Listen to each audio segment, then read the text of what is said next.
राधे राधे दोस्तों। हमारी आज की कहानी का शीर्षक माँ के गहने। सुधा जी की अभी अभी नींद लगी ही थी कि बहू चारू उनके कमरे में आ गई और उन्हें झकझोरते हुए बोली, लो अम्मा जी, बात कर लो। सुधा जी ने आंखें खोलकर देखा तो चारू हाथ में फोन लिए खड़ी हुई थी। उसे इस तरह देखकर सुधा जी ने पूछा, किसका फोन है बहू?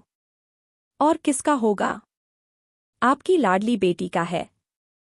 जब देखो बस फोन खड़का देती है। ये भी नहीं देखती कि सामने वाला आदमी कोई जरूरी काम कर रहा होगा या कोई आराम कर रहा होगा। बिल्कुल भी नहीं सोचती कि किसी के आराम में ही खलल पड़ रहा होगा। सुधा जी के छोटे से सवाल पर चारू ने पूरा लेक्चर दे दिया। बहू, वो मेरी बेटी है, उसका दिल भी तो मेरे लिए दुखता ही होगा ना। अब मेरी तबीयत ठीक नहीं रहती है तो रोज फोन लगा देती है, नहीं तो पहले कहाँ रोज फोन करती थी। सुधा जी की बात सुनकर चारू गुस्सा होते हुए बोली, हाँ, हम तो आपको बड़ा दुख में रखते हैं जो उसका दिल आपके लिए दुखता है। चिड़चिड़ाती हुई चारू आखिर फोन उन्हें पकड़ा कर वहीं पास में खड़ी हो गई। आखिर यह भी तो सुनना जरूरी था कि सुधा जी अपनी बेटी से क्या बात करती है। सुधा जी ने अपने कांपते हाथों से फोन को अपने कानों पर लगाया और बोली, हाँ बिटिया, कैसी है तू? मैं ठीक हूँ अम्मा, तुम कैसी हो? बस बिटिया, अपनी जिंदगी के दिन गिन रही हूँ। अब तो शरीर भी साथ नहीं देता। बस भगवान उठा ले अब तो। अरे ना अम्मा, अभी तो बहुत लंबी उम्र है तुम्हारी। अभी तो पोते पोती, नाती नातिनों की शादी देखना बाकी है। अब तो ना लगे हैं बिटिया कि तब तक जिंदगी जी पाऊंगी। बस तुम लोगों को भगवान सारी खुशी दे और हमेशा अपना आशीर्वाद बनाए रखें। कहते कहते अम्मा को खांसी चलने लग गई। चारू ने अम्मा के हाथ से फोन लेकर काट दिया। जब से अम्मा जी बिस्तर पर आई थी तब से उनके शरीर में जवाब दे दिया था। अब उनकी आवाज लड़खड़ाती थी और हाथ भी कांपते थे। वह ज्यादा बोलती थी तो उन्हें खांसी भी आने लगती थी। थोड़ी ही देर में चारू अम्मा को पानी का गिलास पकड़ाकर वापस रसोई में चली गई। अम्मा ने जैसे तैसे अपने कांपते हाथों से 2 घुट पानी पिया और गिलास रखने ही लगी थी कि हाथ से छूटकर गिलास गिर गया। अचानक गिलास गिरने की आवाज सुनकर चारू दौड़ी दौड़ी कमरे में आई। गिलास को जमीन पर गिरा देखकर सुधा जी पर चिल्लाने लगी, ये क्या है अम्मा जी, आपसे गिलास भी रखते नहीं बनता। गिरा दिया ना पानी और कर दिया ना फर्श गिला। अब मेरा काम फैला दिया। अब मैं घर का काम संभालूं या आपको संभालूं या आपके बिगड़े में काम संभालो? बहू हाथ कांप रहे हैं इसलिए गिलास गिर गया। हाँ हाँ, सब समझती हूँ मैं। फोन पकड़कर बेटी से तो बात कर लेते हो आप, तब तो आपके हाथ बिल्कुल भी नहीं कांपते। पर जहां मेरा काम फैलाना हो वहां आपके हाथ कांपने लग जाते हैं। अरे घर में कौन सी नौकरानी लगी है, मुझे ही साफ करना है तो कम से कम बहू की सुविधा भी देख लिया करो। बहू में भी जीव होता है। बड़ाबड़ाती हुई चारू बाहर गई और एक कपड़ा लेकर कमरे में आई और फर्श पर पोछा लगाने लगी। पोछा लगाकर खड़ी हुई और सुधा जी की तरफ देखकर बोली, अब सो जाइए आप। सुधा जी उससे कुछ बोलती उससे पहले ही बिना सुधा जी की प्रतिक्रिया जाने ही चारू दरवाजा जोर से पटकती हुई बाहर निकल गई। सुधा जी एक टक अपनी बहू को देखती रह गई पर वो ज्यादा कुछ कह नहीं सकती थी। आखिर रहना तो उन्हें उसी के साथ था। बेटा तो सुबह का गया शाम को ही घर में आता था। उनका बेटा तो बहुत अच्छा था और उनका बहुत ध्यान भी रखता था, लेकिन वह कभी भी अपनी बहू की शिकायत उसे नहीं करती थी क्योंकि वह नहीं चाहती थी कि उन दोनों के बीच में लड़ाई झगड़ा हो। वैसे भी दिन भर तो चारू ही होती थी उनके पास, इसलिए उसकी तेज जबान को भी सुधा जी झेल जाती थी। उनके बेटे की शादी हुए लगभग 4 वर्ष बीत चुके थे और उनके पति का देहांत बेटे की शादी से पहले ही हो चुका था। उन्होंने बड़े ही प्यार से अपने बेटे को पाला था। बेटा उनका हर तरह से ध्यान रखता था और चारू तो शुरू से ही तेज स्वभाव की रही है। पर फिर भी सुधा जी ने सब कुछ संभाल लिया। पैसे टके के मामले में कभी भी अपने बेटे पर निर्भर नहीं रही। उनके पति जब जिंदा थे तो वह अपनी सरकारी नौकरी में थे। उनकी मृत्यु के बाद उनकी अच्छी खासी पेंशन सुधा जी को मिलती थी, इसीलिए पति की पेंशन का पूरा सहारा था। जब तक सुधा जी के हाथ पैर चलते थे तो वो अपनी बेटी दीपा को खूब बुलाती थी। अपने हाथों से उसकी पसंद की चीजें खुद बनाकर खिलाती थी। बहू अगर चिड़चिड़ करती भी तो सीधा जवाब दे देती थी, कौन से तुम्हारे पति के पैसे खर्च करवा रही हूं? अभी तो मेरे पति की पेंशन आती है।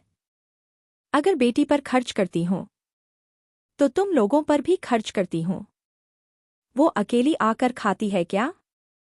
तुम सब भी तो खा रहे हो, इसलिए हंगामा करने की जरूरत नहीं है। सुधा जी का जवाब सुनकर चारू चुप हो जाती। पर एक दिन अचानक सुधा जी जब अपने कमरे से बाहर निकल रही थी तब उनका पैर फिसल गया और वह दरवाजे से टकराते हुए गिर गई, जिससे उनके पैर में और पीठ में काफी चोट आई थी और उनका उठना बैठना भी बहुत मुश्किल हो गया था। वह बिल्कुल बिस्तर पर आ गई थी और जब से सुधा जी बिस्तर पर आई है तब से चारू का व्यवहार और भी रुखा हो गया है। अब तो फिर भी सुधा जी लाठी के सहारे उठकर अपने नित्य कर्म तो कर लेती है, नहीं तो जब वो बिस्तर पर अपने कामों के लिए दूसरों पर मोहताज हो चुकी थी उस समय बेटी दीपा ने ही उसकी सेवा की थी। तब तो चारू आसपास भी नहीं फटकती थी। उन 10 दिनों में दीपा ने इस घर में रहकर सुधा जी की खूब सेवा की थी। लेकिन जैसे ही सुधा जी धीरे धीरे लाठी के सहारे खड़ी होने लगी और अपने नित्य कर्म अपने आप ही करने लगी, उसके बाद से ही चारू ने अपना व्यवहार दीपा के प्रति और रुखा कर लिया। आए दिन किसी न किसी बात पर दीपा से बहस करने लगी थी। छोटी सी बात का बतंगड़ बना देती थी। अब तो सुधा जी को भी चारू की नजरें बड़ी अजीब सी लगती थी। पता नहीं क्यों वो सुबह और रात को सोते समय सुधा जी के पास जरूर आती थी और उनके गहनों पर सबसे पहले नजर मारती थी, जबकि सुधा जी ने सिर्फ कानों के सोने के झुमके और पैरों में चांदी की पायल के अलावा कोई गहने नहीं पहन रखे थे। हाथों में तो लाख की चूड़ियां ही थी। ऐसे ही एक दिन सुधा जी दुखी होते हुए पुराने समय की बात सोचने लगी, जब वह गिरी थी और उनकी बेटी अचानक जल्दी जल्दी में उनकी सेवा करने के लिए आ गई थी। तब बीच में करवा चौथ पड़ा था। दीपा अम्मा की तबीयत का सुनकर जल्दबाजी में तो आई थी, तो ढंग के कपड़े भी नहीं लाई थी। तो अम्मा के कहने पर उनकी अलमारी में से उनकी भारी सी साड़ी निकालकर उसने पहन ली। वो साड़ी सुधा जी के लिए चारू के मायके से आई थी। ये देखकर चारू गुस्से से आग बबूला हो गई और दीपा पर चिल्लाने लगी, किससे पूछकर तुमने अम्मा जी की अलमारी खोली? सब जानती हूं मैं कि इस घर में क्यों रुकी हुई हो।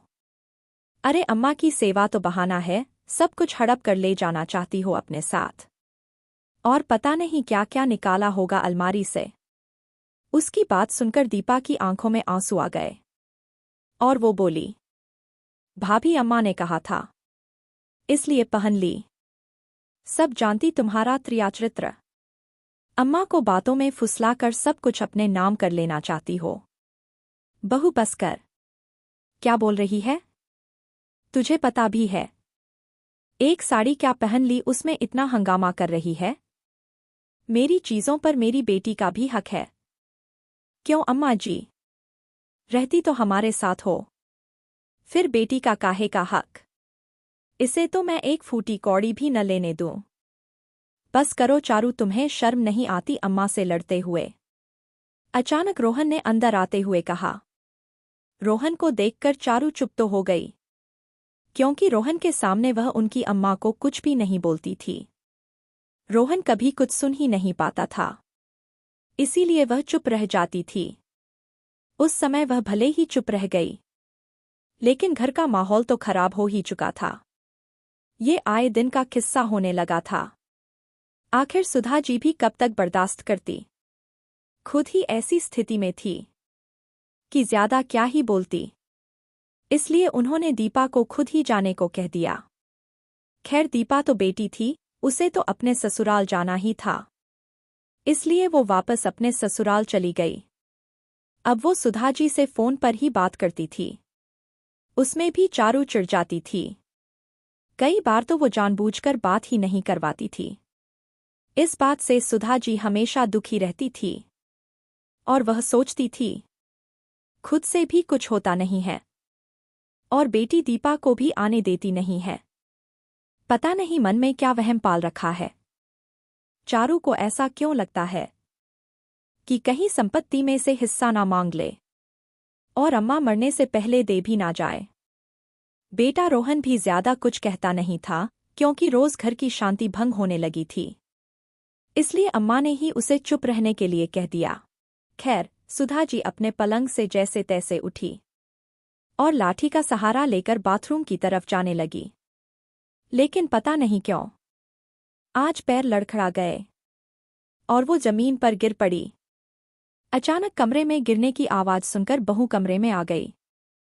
सुधा जी को गिरा हुआ देखकर बोली, अरे अम्मा जी, क्या हाथ पैर तुड़वाने का इरादा है?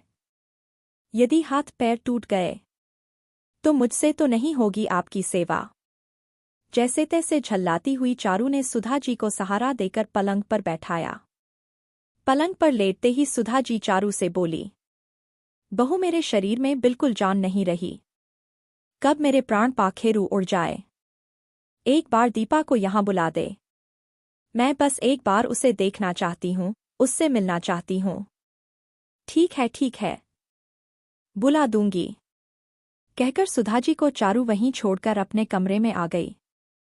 उसने एक बार भी अम्मा जी से नहीं पूछा कि आपका कहाँ चोट लगी है, आपको क्या परेशानी हो रही है, बल्कि वह तो यह सोचने लगी कि पता नहीं अपनी बेटी को क्या देने के लिए बुला रही है। मैं तो बिल्कुल फोन नहीं करूंगी, मन ही मन सोचती हुई चारू ने दीपा को फोन करना ठीक नहीं समझा। रात को रोहन घर पर आया तो अम्मा के कमरे में गया। वहां अम्मा को सोता हुआ देखकर वापस बाहर आ गया।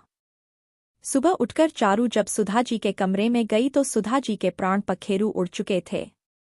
पर उसे इस बात का बिल्कुल मलाल नहीं था कि उसने सुधा जी के कहने के बावजूद भी दीपा को बुलाया नहीं, बल्कि बिना वक्त गवाए वो फटाफट अम्मा के शरीर पर से गहने निकलने लगी।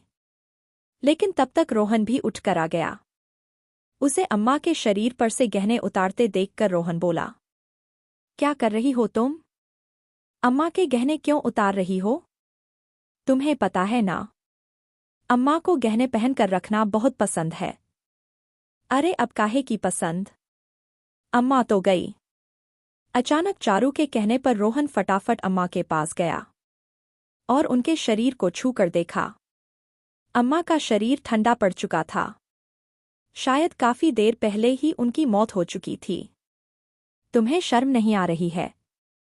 अम्मा के गहने निकालने में लगी हुई हो। बता नहीं सकती थी कि अम्मा अब हमें छोड़कर जा चुकी है। अरे अम्मा तो जा चुकी है, कहीं गहने भी ना चले जाए, इसलिए निकाल रही हूं। अभी लोग आ जाएंगे तो सबसे पहले गहने ही हटाएंगे। कौन लोग आकर हटाएंगे? रोहन ने प्रश्न किया। तो चारू उसे घूरते हुए बोली, तुम्हारी बहन और कौन? वही एक है जिसकी नजर है इन गहनों पर। इसके आगे रोहन ने कुछ नहीं कहा। बस कुछ देर तक चारू की लालच भरी नजरों को देखता रहा, जबकि चारू अपने काम में लगी रही। थोड़ी देर बाद उसने दीपा और रिश्तेदारों को फोन कर अम्मा के संसार से कुछ कर जाने की खबर दी। जब क्रियाकर्म हो गया तो दीपा वापस अपने पति के साथ जाने लगी। तब रोहन दीपा से बोला, दीपा तू तो इस घर की बेटी है, तुझे तो कम से कम 15 दिन यहाँ रुकना ही चाहिए। नहीं भाई, जिस घर से अम्मा ने खुद ही जाने को कह दिया था वहां मेरा रुकना ठीक नहीं। फिर तुम तो सब कुछ जानते ही हो। अपने स्वाभिमान की रक्षा तो मुझे खुद ही करनी है। अब तो अम्मा भी नहीं रही। अब तो मेरा मायका भी खत्म। कहते कहते दीपा की आंखों में आंसू आ गए। रोहन ने देखा कि चारू अपने रिश्तेदारों से घिरी बैठी है, पर एक बार भी उसने दीपा को सांत्वना नहीं दी। सच आज वाकई उसकी बहन का मायका खत्म हो रहा था। पर फिर भी रोहन ने भी दीपा को रोका नहीं। दीपा अपने पति के साथ बाहर आ गई। दोनों रवाना होने वाले थे कि इतने में रोहन फिर दीपा के पास आया और एक छोटी सी पोटली उसे देकर बोला, ये अम्मा ने तेरे लिए दिए थे, ये ले जा। ये अम्मा का आशीर्वाद है। उन्होंने खुद अपने हाथों से मुझे दिए थे कि दीपा को दे देना। और रही बात मकान में हिस्से की तो नहीं भाई, मुझे कुछ नहीं चाहिए। मैं जानती हूं कि आपकी स्थिति भी इतनी अच्छी नहीं है। आप तो ये अपने पास ही रखो। पर दीपा, ये गहने तेरे हैं। इस पर सिर्फ और सिर्फ तेरा हक है। इससे पहले कि तेरी भाभी के साथ रहकर मेरी भी नीयत खराब हो जाए, तू इन्हें ले जा। और रही बात मायके की, तो जरूरी नहीं कि तू यहां आए। मैं तेरे पास आ जाऊंगा। तेरे स्वाभिमान को खत्म नहीं होने दूंगा। मायके का आंगन ना सही, भाई का दामन तो है। अपने भाई की बात सुनकर दीपा उसके गले लगकर फूट फूट कर रोई। कुछ देर बाद जब मन हल्का हुआ, तब रोहन से विदा लेकर दीपा वहां से रवाना हो गई। अम्मा को मरे हुए लगभग 5 वर्ष बीत चुके हैं। और वो दिन था, और आज का दिन है। दीपा कभी अपने उस मायके के घर में नहीं गई। हाँ, रोहन हर रक्षाबंधन और भाई दूज पर खुद अपनी बहन कर घर पर आ जाता है। हालांकि चारू ने इस पर भी काफी हंगामा किया था, पर रोहन एक कान से सुनकर दूसरे कान से निकाल देता, तो चारू धीरे धीरे अपने आप ही चुप हो गई। और रही बात गहनों की, तो चारू उन गहनों के लिए अपना सिर पीटती रह गई।